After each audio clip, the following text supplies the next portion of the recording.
신앙생활을 할 때는 중요한 요소들이 참 많이 있습니다. 예배와 말씀, 또 기도, 또 봉사, 또 사랑, 여러 가지들이 우리가 신앙생활할 때 중요한 요소들입니다. 이 모든 것들은 하나하나가 빠질 수 없는 것들이고 우리의 신앙을 풍성하게 하는 굉장히 중요한 요소들이죠. 그런데 우리가 신앙생활을 할 때 굉장히 중요한 한 가지를 쉽게 간과하는 경우가 있습니다. 우리가 그 중요성을 잊고 쉽게 간과하는 것은 바로 회개입니다. 회개는 우리 신앙생활에도 중요함에도 불구하고 우리는 이 회개의 중요성을 쉽게 잃어버리죠. 이 회개는 마치 우리의 입맛에서 미각에서 쓴맛과 같다라고 할 수 있겠습니다. 여러분, 쓴맛 좋아하는 사람은 별로 없으시죠? 그런데 만약에 우리의 미각에서 쓴맛을 잃어버리게 되면 의학적으로 굉장히 좋지 않은 상황 가운데 있다는 것을 우리는 알아야 됩니다. 왜냐하면 자연계에서 대부분의 독성을 가지고 있는 물질은 쓴맛을 내고 있기 때문에 상한 음식이나 독성을 우리가 입에 넣고 또 그것을 뱉는 역할을 바로 이 쓴맛이 하기 때문입니다. 그런데 만약에 쓴맛을 느끼지 못한다면 우리는 자연에 있는 것들을 섭취할 때 독성을 그냥 아무것도 생각 없이 섭취할 수도 있고 또 상한 음식을 먹을 수도 있게 되는 것이죠. 회개가 마치 이와 같다는 겁니다. 만약 우리의 신앙생활 가운데 회개가 없다면 그것은 우리가 이 세상의 죄를 그냥 받아들이고 우리의 신앙이 망해감에도 불구하고 그것을 깨닫지 못하고 죽어가는 일을 겪게 되기 때문입니다. 오늘 본문 말씀에는 다윗이 말년에 이스라엘 백성들의 숫자를 계수하였던 사건을 기록하는데 오늘 사건을 살펴보므로 제자인 저와 여러분이 우리의 삶 가운데 어떻게 하나님의 제단을 세우며 하나님께서 우리 가운데 원하시는 것이 무엇인지를 생각해보는 이 아침 시간 될 수 있기를 바랍니다. 그렇다면 제단을 세우고자 할 때 제자인 저와 여러분이 기억해야 되는 것은 무엇이 있을까요? 그 첫 번째는 회개가 회복의 시작이다라는 것입니다. 오늘 사건은 다윗이 말년에 인구조사를 명령하였던 것을 기록하고 있죠. 그리고 인구조사가 약 10개월, 정확하게는 9개월 20일 동안 이루어지게 됩니다. 굉장히 긴 시간 동안 전국에 걸쳐서 인구조사가 이루어지게 됩니다. 그리고 그 모든 인구조사가 마치고 전쟁을 치를 수 있는 건장한 남자가 130만 명이라는 숫자가 나왔습니다.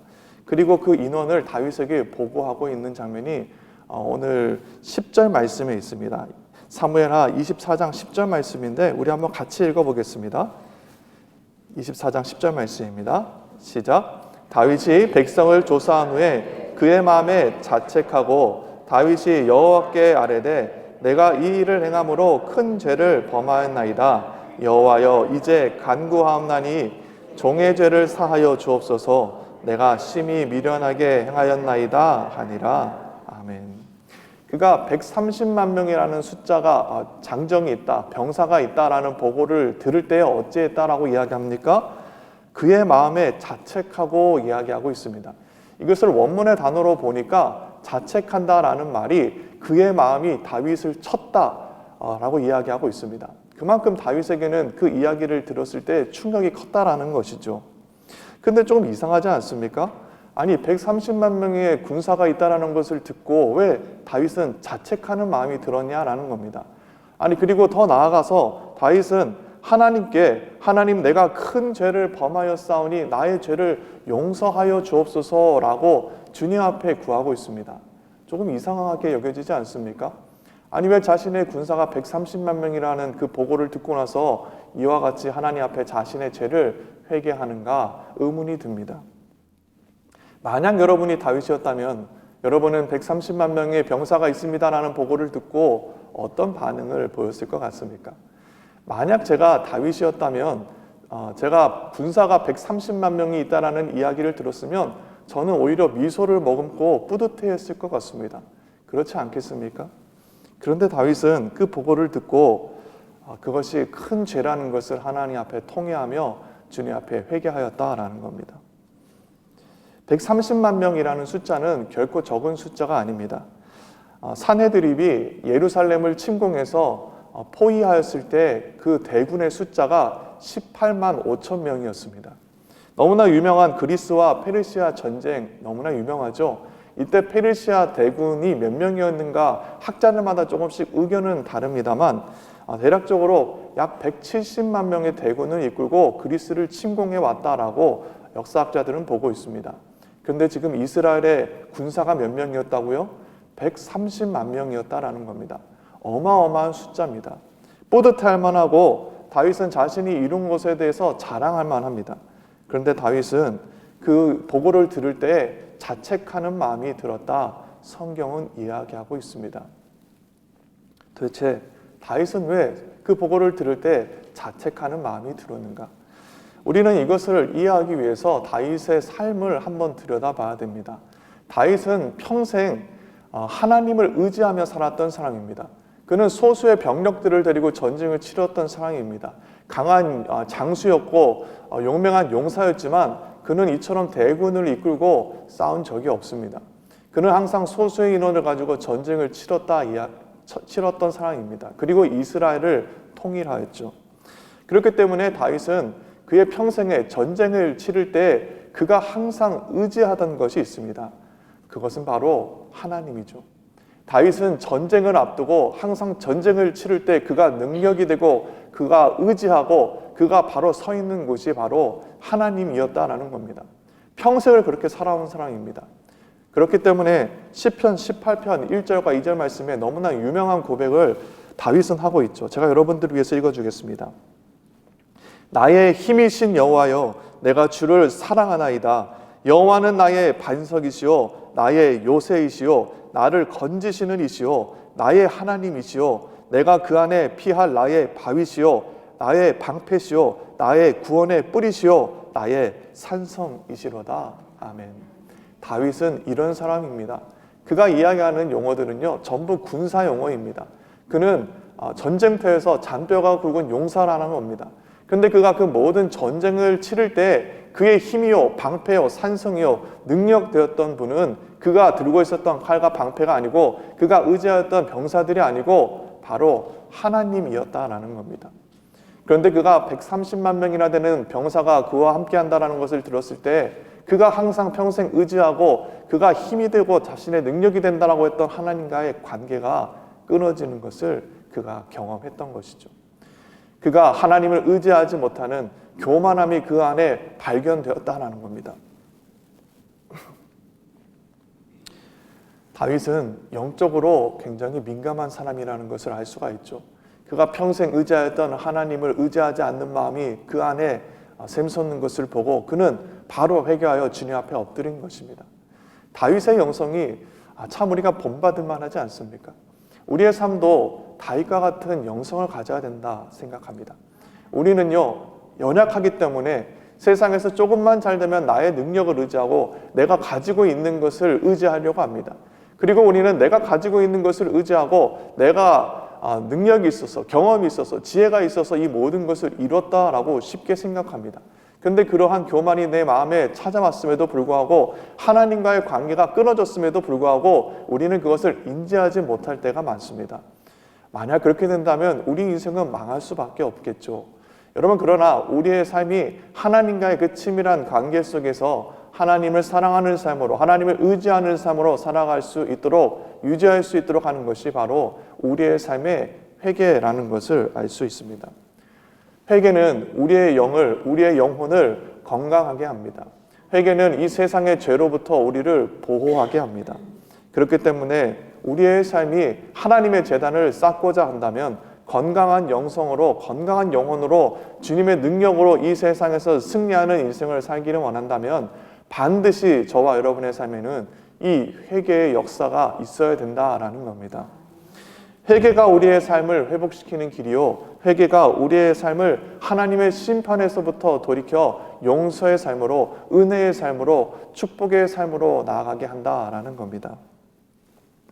바라기로는 2026년 우리가 한 해 동안 우리의 마음을 다시 한번 주님 앞에 돌이키는 인생 될 수 있길 바랍니다.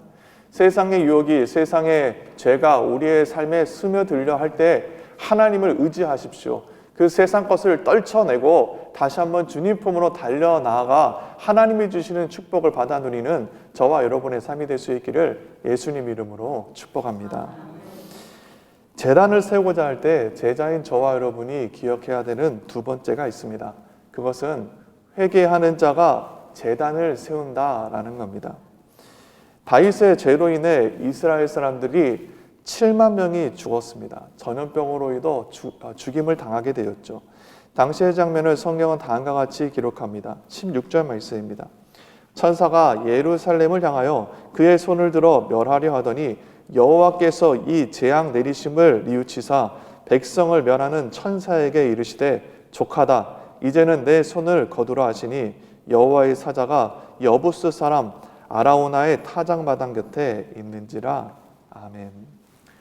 하나님께서 전염병을 이스라엘 백성들 가운데 내리십니다. 그것으로 인해 재앙이 임하게 되죠. 7만 명이라는 많은 숫자가 죽게 됩니다. 그리고 이제 하나님의 천사가 예루살렘을 치려 하려고 할 때 하나님께서 예루살렘을 치지 못하도록 명령하십니다. 그리고 그 재앙이 그쳤죠. 그리고 그 천사가, 그 사자가 아라우나의 타작마당 가운데 서 있었다 이야기하고 있습니다. 그리고 선지자 갓은 다윗에게 나아가 그 아라우나의 타작마당에 하나님을 위한 제단을 세우라고 다윗에게 이야기하죠. 18절 말씀입니다. 이날에 갓이 다윗에게 이르러 그에게 아뢰되 올라가서 여부스 사람 아라우나의 타작마당에서 여호와를 위하여 제단을 쌓으소서 하매.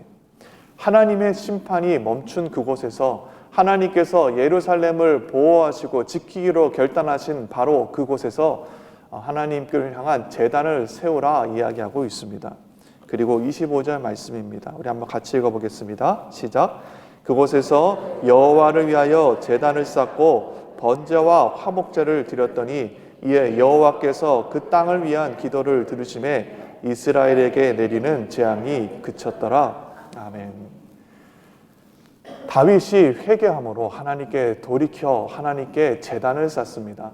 그리고 하나님은 그 제단에서 드려지는 제사를 기쁘게 받으시고 이스라엘 백성들 가운데 심판을 멈추셨다 이야기하고 있습니다. 심판을 멈춘 것에서 끝나지 않죠. 하나님은 이스라엘 백성들을 축복하십니다. 다윗과 솔로몬 시대에 하나님이 부으신 축복과 은혜들을 생각해 보십시오. 회개는 우리가 생각할 때 죄가 많은 자가 하는 것이 회개라고 생각합니다. 그러나 회개는 죄 많은 자가 하는 것이 아니요 회개는 은혜를 많이 받을 자가 하는 것이며 회개는 하나님의 축복을 많이 받을 자가 하는 것이라는 것을 깨닫게 됩니다. 그리고 회개하는 자가 비로소 제단을 세우죠. 그리고 회개한 자가 세운 제단을 하나님께서는 기쁘게 받으신다라는 것을 알 수가 있습니다. 이 아라우나의 타작마당에 세워진 다윗이 회개함으로 세운 제단이 나중에 훗날 솔로몬 시대에 바로 이 자리에서 하나님을 향한 성전이 세워지게 됩니다. 회개함으로 주님 앞에 나아가 눈물로 쌓은 제단 가운데 하나님께서 영광 받으신다라는 것입니다. 회개하고 돌이키는 인생 가운데 하나님 앞에 나아가는 인생 가운데 그가 쌓은 제단을, 그가 쌓은 예배를 하나님께서 받으신다라는 겁니다. 우리의 인생이 다시 한번 이 회개를 회복할 수 있기를 바랍니다. 죄가 많아서 회개하는 것이 아닙니다. 우리의 삶이 하나님께 영적으로 민감하고 오직 주님만을 사랑함으로 주님 앞에 회개하는 인생을 살게 되는 것이죠. 너무나 유명한 말씀입니다. 역대하 7장 14절 말씀은 하나님의 백성들 가운데 주님께서 말씀하시는 귀한 말씀이 있습니다. 제가 읽어드리겠습니다. 내 이름으로 일컫는 내 백성이 그들의 악한 길에서 떠나 스스로 낮추고 기도하여 내 얼굴을 찾으면 내가 하늘에서 듣고 그들의 죄를 사하고 그들의 땅을 고칠지라. 아멘. 내 이름으로 일컫는 내 백성이 이야기하고 있습니다. 주의 이름을 찬양하며 주의 이름으로 기도하며 주님의 이름을 자랑하는 내 백성이 그들의 악한 길에서 떠나 세상을 사랑하는 길에서 떠나 스스로 낮추고 회개하고 기도하여 내 얼굴을 찾으면 이라고 이야기하고 있습니다. 다시 한번 하나님을 사랑하는 자리에 나아가 주님을 향한 눈물로 쌓은 제단으로 하나님께 예배하는 삶을 회복하면 하나님께서 그들의 죄를 사하시고 그들의 삶을 고치실 것이다 말씀하고 있습니다. 2026년 우리의 삶을 다시 한번 주님의 제단을 세우며 눈물로 하나님께 예배하는 삶을 회복하는 저와 여러분의 삶이 될 수 있기를 예수님 이름으로 축복합니다. 우리는 회개할 수 없습니다. 하나님의 영이 우리 가운데 부어지시면 우리는 비로소 우리의 죄를 깨닫고 다시 한번 주님 앞에 돌아가는 은혜를 경험하게 되는 것입니다. 오늘 이 기도의 시간, 하나님 나의 삶을 돌아볼 수 있도록 하나님 내게 하나님의 영을 부어주시고 다시 한번 주님의 십자가 앞에 나아가 나의 죄를 대속하기 위하여 십자가를 지신 예수 그리스도 앞에 나의 죄를 깨닫게 하옵소서 주님 앞에 구하는 저와 여러분의 삶이 될 수 있기를 간절히 바랍니다. 그리고 눈물로 쌓은 그 제단을 하나님께서 받으시고 그 눈물로 쌓은 제단 가운데 하나님 성전을 지으시며 하나님 영광을 드러내게 될 것입니다. 바라기로는 저와 여러분의 삶에 다시 한번 참된 회개의 고백이 하나님 앞에 드리는 제단을 쌓는 역사 있기를 예수님 이름으로 축복합니다. 기도하시겠습니다.